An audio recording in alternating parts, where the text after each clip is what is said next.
하나님을 바라보라. 3번, 하나님이 어떤 분이신가에 관한 올바른 견해. 학습 목표 한번 세 번째를 저희가 박스 안에서 같이 읽어볼까요?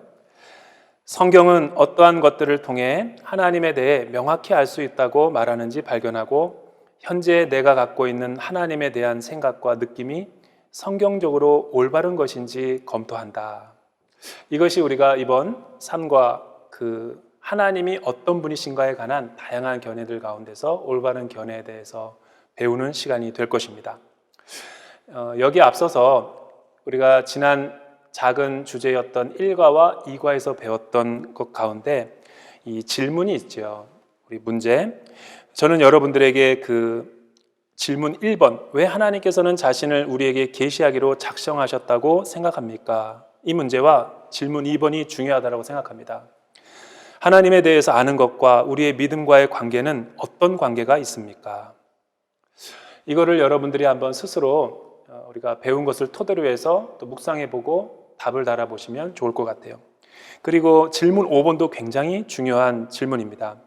신명기와 역대상, 시편, 욥기서에 이 많은 성경 구절들이 열거가 되고 있는데, 여기 성경 구절들은 제가 시간이 없어서 여러분들이랑 살펴보지 못하지만 여러분들은 반드시 이 과제를 풀면서 꼭 그거를 찾아보고 기록을 해야 돼요.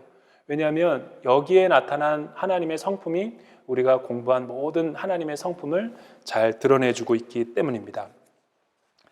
그렇다면 하나님이 어떤 분이신가에 대한 성경적 견해는 무엇인가?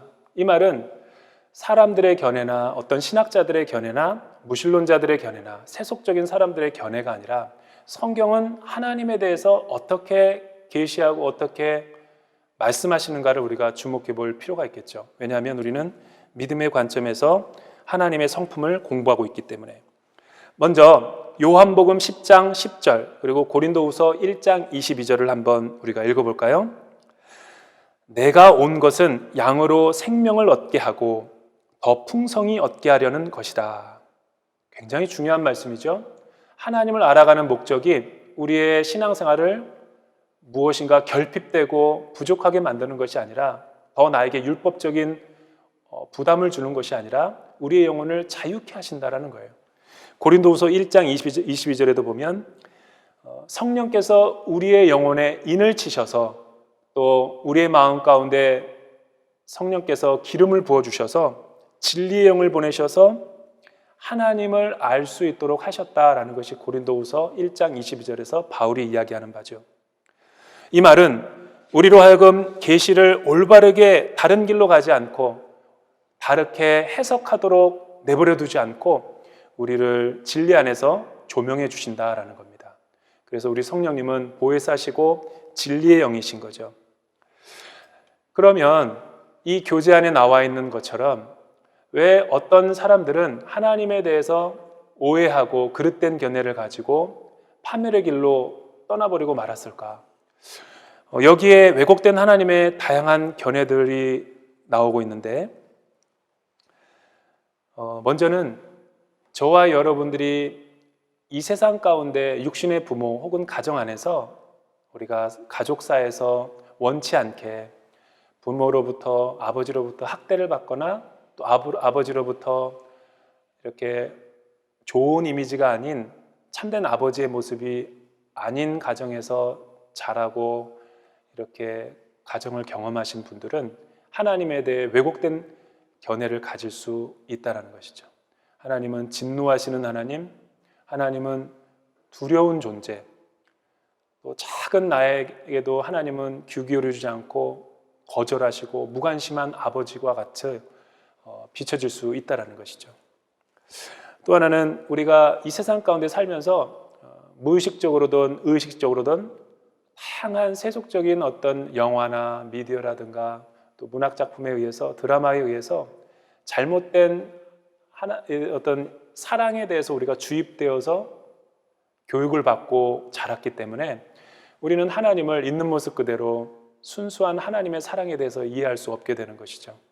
또 하나는 어떤 우리가 슈퍼맨과 같은 존재, 우리 가정이나 나에게는 없는 하나님은 절대적인 그 존재로서 신뢰할 수도 있게 되고, 또 어떤 사람들은 내가 필요에 따라서 내가 원할 때만 하나님을 갖다가 찾고 하나님에게 무엇인가를 부탁하는 요술램프 알라딘과 같이 그런 존재로 하나님을 인식할 수도 있는 것이죠. 또 어떤 예전에 우리 어르신들을 보면 정한수 물을 떠놓고 그냥 하늘에 대해서, 하늘 신에 대해서 누구인지는 정확하게 모르면서 간구하고 빌어서 자신의 소원을 이루려고 하는 그런 어떤 추상적인 신. 또한 우리가 이 세상 가운데 살면서 많은 다른 불교나 이슬람이나 힌두교나 또 무슨 다양한 어떤 세속적인 종교, 인본주의적인 종교에 의해서 우리는 왜곡된 하나님에 대한 견해를 가질 수 있다는 것이죠. 여러분, 신천지라든가 또 구원파라든가 시한부 종말론, 이런 잘못된 이단이나 사이비들을 보면 처음부터 그들이 잘못된 신을 믿었던 것이 아니에요. 그들은 신앙을 처음에 가졌다가 복음이 변질되고 또 인간적인 욕심이 들어와서 미혹이 돼서 그런 세속적인 종교를 만들어내는 것이죠. 그리고 이단이라는 것은 끝이 약간 다른 종교를 이단이라고 하지만, 사이비는 완전히 본질 자체가 기독교랑 상관이 없는 거짓된 가짜 종교를 말하는 거죠. 이 모든 것들이 지금 우리 시대에 발흥하고 있는 이유는 무엇일까? 제가 보기에는 하나님의 성품을 공부하지 않아서 그래요. 그래서 하나님의 성품을 공부하면 절대 이런 견해에 빠질 수가 없게 되는 것이죠. 어떤 분은 저에게 그런 질문을 하신 적이 있어요. 목사님, 기독교도 좋고 하나님도 참 좋은데 굳이 기독교에만, 예수 그리스도 안에만 참된 구원이 있다라고 믿어야 되는 이유가 있습니까? 불교나 다른 종교랑 같이 은혜와 자비와 용서를 같이 공유하고 세계 평화를 위해서 공존하는 종교도 괜찮지 않습니까? 아니요.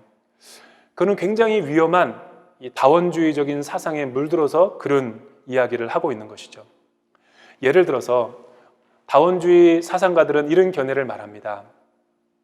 왜 기독교만 남산을 오르는 길이 있다고 치자, 남산으로 올라가는 길이 왜 하나뿐이겠느냐? 왜 기독교에만 유일한 구원이 있다라고 생각하느냐? 불교에도 있고 이슬람교에도 구원의 길이 있고 힌두교에도 있고 남녀 호랑개배도 있고 타 종교에도 다 있는데 왜 굳이 기독교는 배타적인 구원론을 이야기하느냐? 그 사람들의 말이 일리는 있어요. 하지만 궁극적으로 틀린 것은, 만약 진리의 산이 남산이 아니라 북한산이라고 그러면 어떡할 거예요? 여러분, 타 종교와 기독교의 관계는 이렇게 표현할 수 있어요. 기독교 외에는 다 모든 종교나 세속적인 철학이나 인본주의적인 문학들은 인간의 공로와 인간의 자력구원을 이야기하는 거예요. 하지만 기독교의 배타적인 유일한 구원론을 주장하는 이유는 오직 예수 그리스도를 믿을 때만이, 십자가를 통해서만 구원을 얻는다고 이야기할 때는 기독교는 자력 종교가 아니에요. 자력 구원의 종교가 아닙니다. 자기 공로에 의해서 율법을 지킴으로 해서 구원을 받는 종교가 아니라 하나님의 공로, 하나님의 십자가의 은혜에 의해서 값없이 주어지는 선물로 우리가 구원에 이르기 때문에 세상 종교와 차이가 있는 것이죠. 예를 들면 우리 많은 분들은 이 타이타닉이라는 영화를 다 보셨을 거예요. 저도 타이타닉 영화를 너무 재미있게 여러 번 봤습니다. 그 타이타닉 영화에 보면은 멋진 장면도 나타나죠. 하지만 배가 침몰할 때 초호화 여객선 아닙니까? 그 당시에 가장 강력한 엔진을 갖고 있었고 대서양을 건너서 이 대륙으로 가려고 했을 때 암초를 만나가지고 좌초됐죠. 그때 그 배에 탔던 많은 구성원들을 보세요.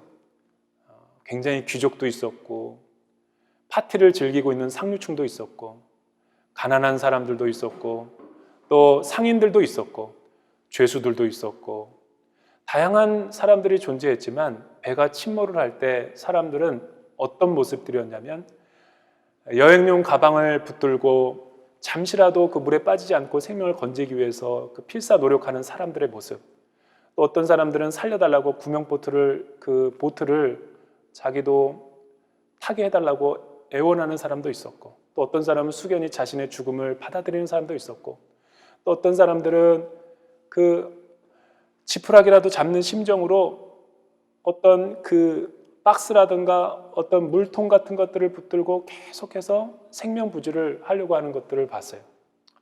저는 그 장면을 아주 인상적이게 봤습니다. 왜 인상적이었냐면 그것이 타 종교와 기독교의 관계를 아주 극명하게 보여주고 있기 때문에 그래요. 여러분, 물에 빠진 사람을 구원할 수 없다라는 거예요. 예수 그리스도와 하나님 외에는 다른 모든 종교들의 공통점은 인간을 믿는 인간의 공로에 의지해서 구원을 얻는 종교죠. 기독교는 달라요. 기독교는 그런 과학과 문명, 또 자신들이 그 자랑하던 명예와 권력, 돈, 물질 이런 것들이 일시적으로는 그걸 붙들면 우리가 물에 빠지지 않고 또 우리가 이 세상에서 행복하게 살아갈 수 있는 것처럼 보이죠. 어떤 종교가 우리의 구원자처럼 보일 수도 있어요. 하지만 그것은 일시적일 뿐이지 영원한 궁극적인 우리의 영혼의 만족을 줄 수는 없는 거예요. 그런데 여러분 생각해 봅시다. 여기서부터는 제가 만들어낸 영화입니다. 저 멀리서 구조선이 오는 거예요. 구조선이 오는데 어떤 한 분이 그 구명조끼와 함께 생명의 밧줄을 우리에게 던지는 거예요.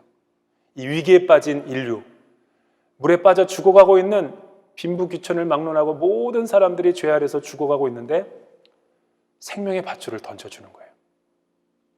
그런데 물에 빠진 사람이 그 생명의 밧줄, 구명보트를 딱 붙잡으면서 이렇게 질문하고 있는 사람이 있을까요?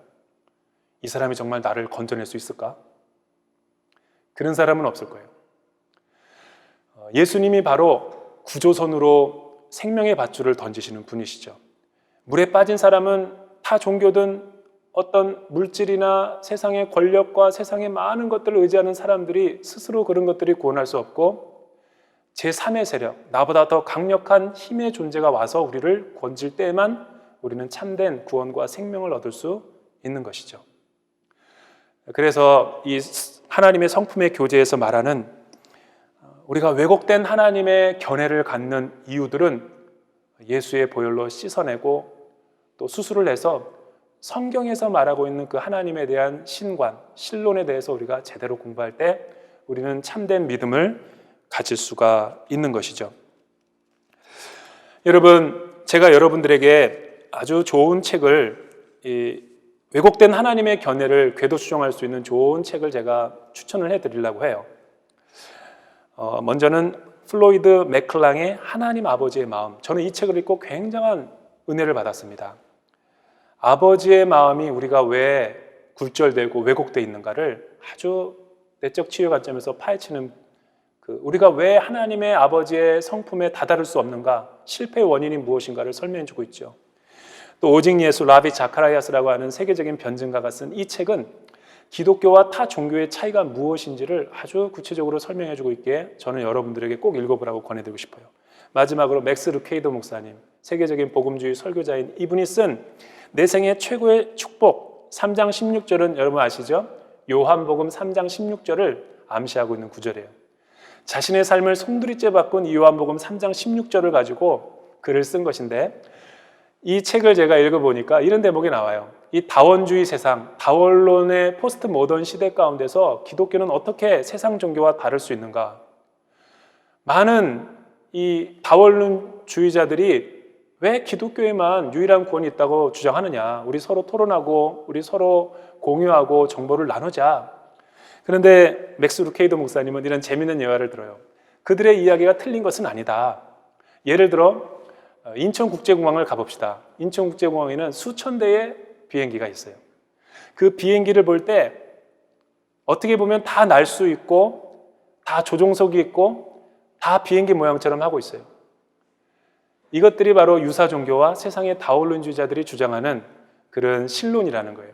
왜 기독교만 유독 예수 믿어서 십자가를 통해서 구원이 있다고 하느냐?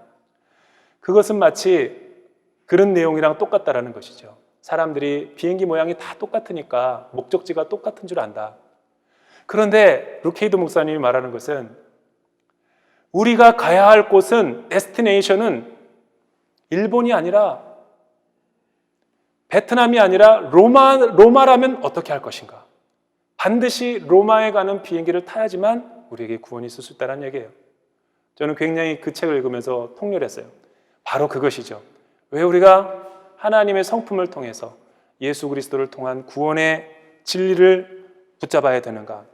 네 번째, 하나님이 어떤 분이신지 알게 될 때 얻는 유익은 무엇인가? 여러분, 그 박스 안에 20페이지를 한번 보십시오. 여러분의 교재 20페이지, 학습 목표 네 번째를 한번 읽어볼까요?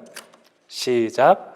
하나님에 관한 지식이 내 삶에 미치는 영향들을 성경에서 찾아보고 이를 내 삶 속에서 적용해 봅시다. 다시 우리가 첫 번째 문제 제기로 넘어가 보면, 왜 우리는 하나님이 어떤 분이신지를 공부해야 되고 알아야 됩니까? 이 교재에서 우리에게 일관되게 주장하는 요지는 뭐냐면, 하나님의 사람들이 하나님의 성품을 반드시 공부해야 되는 이유는, 하나님께서 우리를 창조하신 이유가 우리 각자와 1대1의 친밀한 관계성을 갖기 원하시기 때문에 그렇습니다 라는 거예요. 이사야서 43장 21절에 보면, 이 백성은 나를 찬송하기 위해서 내가 지었나니 라는 말씀을 하죠. 우리의 창조 목적이 무엇입니까? 나를 위해서 사는 것이 아니라, 내가 만든 신이 아니라 나를 만든 신을 더 깊이 알아가고 더 사랑하기 위해서 하나님이 우리를 지으신 거죠.